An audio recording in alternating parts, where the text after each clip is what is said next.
इस वीडियो में श्रीमद् भगवत गीता के 18 अध्यायों और 700 श्लोकों को आज की पीढ़ियों के प्रत्येक मनुष्यों के लिए, चाहे वो कोई भी हो, उसके करियर में, जीवन में, रिश्तों में, उसकी प्रत्येक समस्याओं का समाधान करने के लिए कैसे भगवत गीता का उपयोग किया जा सकता है, ये बताया गया है। मित्रों, अगर आप सोचते हैं कि भगवत गीता में सिर्फ ये लिखा है कि भगवान की पूजा कैसे करते हैं, तो आप गलत हैं, क्योंकि भगवत गीता सिर्फ एक किताब या धार्मिक ग्रंथ नहीं है, बल्कि इसमें वो ज्ञान है जो इस पृथ्वी पर जीवन जीने वाले प्रत्येक व्यक्ति के लिए उपयोगी है।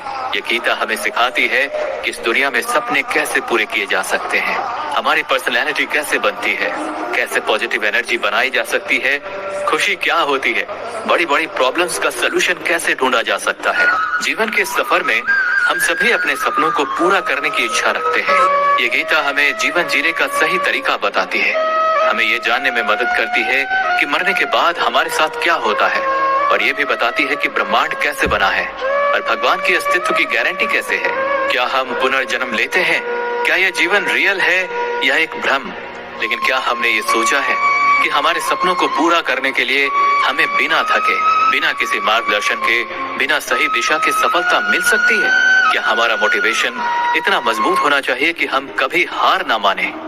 हमने कई बार देखा है कि हम जब कभी किसी मोटिवेशनल वीडियो को देखते हैं तो हमारा जोश तो बढ़ जाता है, लेकिन जैसे जैसे हम अपने कर्मों में लग जाते हैं तो वहीं हमारा उत्साह भी कहीं गायब हो जाता है। लेकिन ये समझने के लिए हमें ध्यान पूर्वक बैठकर इस वीडियो की बातों को सुनने और समझने का समय देना होगा। और अगर आप इस वीडियो को बीच में छोड़कर जाना चाहते हैं तो कृपया कर आप इसे स्किप कर दें, क्योंकि अधूरा ज्ञान नहीं होने से भी ज्यादा खतरनाक हो सकता है। और भगवान श्री कृष्ण ने गीता में कहा है कि हमें किसी को जबरदस्ती गुप्त ज्ञान नहीं देना चाहिए। तो दोस्तों, इस सवाल का जवाब दीजिए। इस पृथ्वी पर जो न केवल हमारी बल्कि ब्रह्मांड की वर्तमान और भविष्य की सबसे महान मोटिवेशनल स्पीकर हैं, उनका नाम क्या है? हाँ, यही सच है, वो है भगवान श्री कृष्ण। महाभारत के युद्ध के मैदान में भगवान श्री कृष्ण आज की तारीख से ना जाने कितने ही युगों पहले एक ऐसा ज्ञान दिया था जो आज 21वीं सदी की दुनिया के लोगों की लाइफ स्टाइल पर एकदम सही बैठता है। दोस्तों, इस भगवत गीता के ज्ञान ने ही एक दुखी और हारे हुए धनुष नीचे गिरा देने वाले अर्जुन को महाभारत के युद्ध से पहले ही युद्ध का सर्वश्रेष्ठ विजेता बना दिया। आपके जीवन में जब खुद को सफलता की ओर बढ़ते हुए दिखाई देते हैं तो आपको ये महसूस हो सकता है कि आप अपने जीवन की सभी समस्याओं के सामने अर्जुन की तरह खड़े हैं, और आपके लिए भी एक अद्वितीय गीता का ज्ञान उपलब्ध है, और ये आपका अधिकार है कि आप उसे समझें और अपने जीवन में उसका मार्गदर्शन करें। मैं आपको इस अद्वितीय युद्ध के मैदान कुरुक्षेत्र में लेके जाऊंगा और यहाँ आपको समझाऊंगा कि आखिरकार क्यों भगवान ने अपना ज्ञान देने का निश्चय किया था।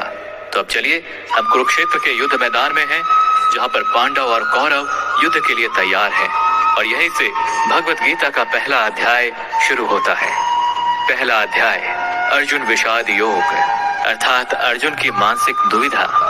दोस्तों, इस पहले अध्याय से हम सीखते हैं कि कैसे हमारे जीवन में वो चीजें हैं जो हमें आगे बढ़ने से रोकती है। चाहे हमारे पास ज्ञान का बहुत बड़ा भंडार हो, हमारे पास काबिलियत हो, लेकिन फिर भी हम सही फैसला नहीं ले पाते और हमारे कार्य में सफलता नहीं मिल पाती। इसके साथ ही हम जानेंगे कि कैसे सपनों को हकीकत में बदलने के लिए मानव कैसे परिवर्तित हो सकता है। भगवान श्री कृष्ण के साथ अर्जुन ने अपनी सेना को सामने लाकर खड़ा किया ताकि वो देख सके कि उसको किन किन लोगों को मारना है। इस घड़ी में भगवान कृष्ण ने अर्जुन के रथ को मैदान के बीच में ले आए। वहाँ कुरुक्षेत्र के युद्ध मैदान में कौरवों की सेना में अर्जुन के सामने दादा भीष्म और गुरु द्रोणाचार्य खड़े थे, और गुरु द्रोणाचार्य ने ही अर्जुन को तीर चलाना भी सिखाया था। अर्जुन ने युद्ध के मैदान में जिधर देखा वहाँ दोनों ही ओर सिर्फ परिवार वाले और गुरुओं के शिष्य ही नजर आ रहे थे। इस दृश्य को देखकर अर्जुन बहुत ही दुखी हो गए और कृष्ण से बोले कि यहाँ तो हर कोई मेरा सगा संबंधी है, मैं अपने ही लोगों को युद्ध में नहीं मार सकता। मुझे इस राज्य के लिए तो क्या, अगर कोई तीनों लोग भी दे दे तो भी मैं ऐसा युद्ध नहीं करूंगा जिसमें मुझे अपनों को ही मारना पड़े। गीता के इस पहले अध्याय से हमें ये सीखने को मिलता है कि वास्तविक सोच कैसी होती है। हमें कभी कभी नहीं पता होता कि हमारे काम करने का इरादा क्या है, हम किस चुनौती का सामना करेंगे, और जब हम किसी बुरी स्थिति का सामना करते हैं तो हम संयम खो बैठते हैं, घबरा जाते हैं और अपना वास्तविक धर्म भूल जाते हैं। गीता का दूसरा अध्याय, सांख्य योग, यानी कि पुरुष प्रकृति का विश्लेषण करना। मनुष्य 5 संख्या से बना है, आग, पानी, मिट्टी, हवा। अंत में मनुष्य इसी में मिल जाता है। भगवान श्री कृष्ण ने अर्जुन को बताया कि जीवन में सबसे बड़ा योग कर्म योग है। भगवत गीता के दूसरे अध्याय से हमें इमोशनल स्टेबिलिटी, आत्मा, मृत्यु, पुनर्जन्म और डिसीजन मेकिंग के बारे में सीखने को मिलता है। यहाँ हमें गुस्से के सबसे बड़े कारण और उनके समाधान के बारे में भी बताया गया है। जब अर्जुन ने युद्ध करने से मना किया तो सारथी श्री कृष्ण ने कहा, हे अर्जुन, ये तुम्हें अचानक से क्या हो गया है? तुम जैसे महान योद्धा के मुंह से ऐसी बातें शोभा नहीं देती। इसलिए अपने इस मन की कमजोरी को छोड़कर युद्ध के लिए फिर से खड़े हो जाओ। तुम्हें डरना नहीं चाहिए, क्योंकि ये लोग तुम्हारे मारने से ही मरेंगे और तुम्हें ही उन्हें मारना होगा।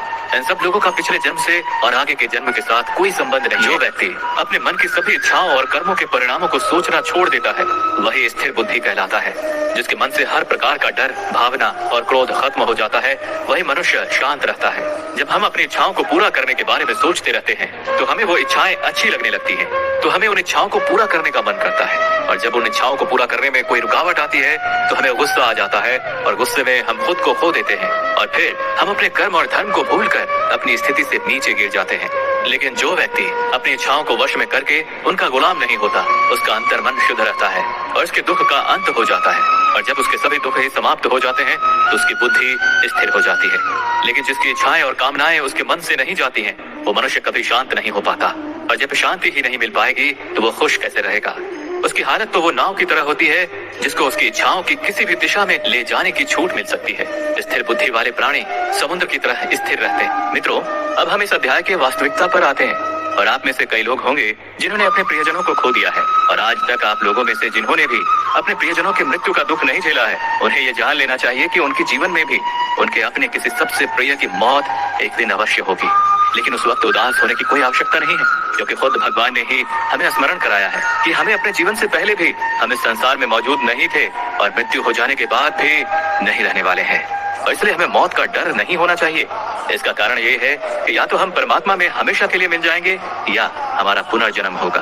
और जब सभी लोग आखिर में एक ही जगह मिलेंगे, तो विलाप करने का क्या मतलब रह जाता है? और यही प्रकृति का नियम भी है। और आपको स्मरण रहे कि हम कोई शरीर नहीं है, हम तो केवल आत्मा है और उस परमात्मा के अंश हैं। और अगर हमें बनाने वाला ईश्वर है, तो हमें उनमें ही मिलने का प्रयास करना चाहिए, उनमें ही लीन हो जाना चाहिए। मित्रों, हमारे दुखों का सबसे महत्वपूर्ण कारण है हमारे खुद की इच्छाओं के बारे में विचार करना।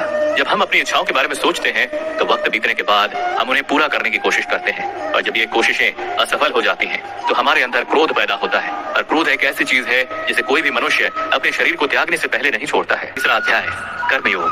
भगवत गीता के तीसरे अध्याय में हम ये जानेंगे कि कौन सी दो चीजें हैं जो हमें इस दुनिया में सफलता प्राप्त करने में मदद कर सकती हैं। हम इसमें ये भी समझेंगे कि हम क्या हैं और कैसे हम अपने मन को नियंत्रित कर सकते हैं। हम अपनी बुरी आदतों को कैसे छोड़ सकते हैं और अपनी मनचाही मंजिल कैसे प्राप्त कर सकते हैं। अर्जुन ने पूछा, क्या ज्ञान कर्म से ज्यादा महत्वपूर्ण है?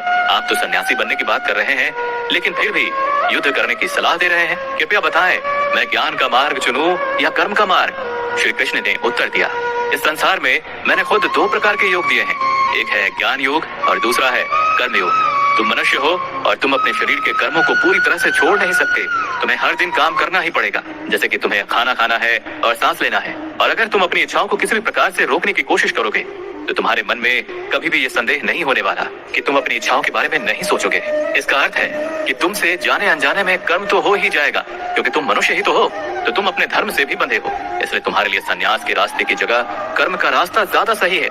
हे अर्जुन, तुम मनुष्य में सबसे बड़े हो, इसलिए जैसा तुम करोगे ठीक वैसा ही तुम्हारी संतान या आने वाली सभी पीढ़ियां करेंगी। अर्जुन, तुम मुझको ही देख लो, मैं तो भगवान हूँ, मुझे भला किसी काम को करने की क्या आवश्यकता है? पर मैं इसलिए अपना कर्म करता हूँ क्योंकि मनुष्य की आत्मा मेरा ही तो एक छोटा सा हिस्सा है, और जैसा मैं करूँगा वैसा ही फिर मनुष्य करेगा। और इस तरह से तो पूरी सृष्टि ही नष्ट हो जाएगी। कोई अगर तुम्हारा साथ भी ना दे या तुम्हारी बुराई भी करे, तो तुम उनको बिना कुछ कहे सिर्फ अपना कर्म करते जाओ। और ऐसा करने पर वो मनुष्य भी कुछ समय बाद तुम्हारे जैसा ही करना शुरू कर देगा। जो मनुष्य ये सोचता है कि वो कर्म खुद कर रहा है, उससे बड़ा मूर्ख और दुखी इस दुनिया में कोई नहीं है। और ज्ञानी लोगों के द्वारा ऐसे मूर्खों पर कभी ध्यान नहीं देना चाहिए। इसलिए हे अर्जुन, तू भी अपने आप को इस कर्म के बंधन में ना बांधकर बिना किसी आशा के, दया के और पश्चाताप के इस युद्ध को लड़। मित्रों, श्री कृष्ण द्वारा कही गई बातों को अगर हम आज के परिवेश में देखें, तो इस दुनिया में परिणाम दो चीजों से आते हैं, ज्ञान और कर्म, यानी कि नॉलेज और एक्शन। आज की दुनिया में हम दोनों चीजों को जोड़कर देखें तो हमारे लिए एक्शन भी उतनी ही जरूरी है जितना ज्ञान यानी कि नॉलेज। ज्ञान का मतलब ये नहीं है कि आप कुछ भी उठाकर पढ़ लिया, बल्कि नॉलेज का मतलब तो ये है कि आप ये सबसे पहले जान ले कि आपके लक्ष्य क्या है, आपकी काबिलियत और आपकी समस्या क्या क्या है, और इन सबको मिलाकर अपने लक्ष्य तक पहुंचने की आपकी प्लानिंग क्या क्या है। ये है आपकी ज्ञान यानी कि नॉलेज। दोस्तों, अगर इस वीडियो से आपने कुछ भी सीखा हो तो कमेंट में जय श्री राधे कृष्णा अवश्य लिख दीजिए, और वीडियो को लाइक और शेयर कीजिए, और चैनल को सब्सक्राइब करके बेल नोटिफिकेशन आइकन को ऑल पर सिलेक्ट कर लीजिए। धन्यवाद।